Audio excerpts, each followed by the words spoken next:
أسعار العملات اليوم الأربعاء 16 نوفمبر 2022 في البنك الأهلي. لكن قبل أن نبدأ لا تنسى الاشتراك وتفعيل الجرس. سجل الدولار سعر الشراء 24.41 وسعر البيع 24.46 وسجل اليورو سعر الشراء 25.22 وسعر البيع 25.53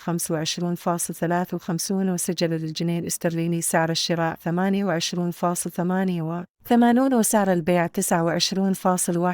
وسجل الريال السعودي سعر الشراء 6.48 وسعر البيع 6.50 وسجل الدرهم الإماراتي سعر الشراء 6.65 وسعر البيع 6.66 وسجلت أسعار العملات اليوم في بنك مصر. سجل الدولار سعر الشراء 24.41 وسعر البيع 24.46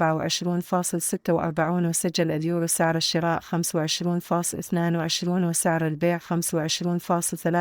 وسجل الجنيه الاسترليني سعر الشراء 28.88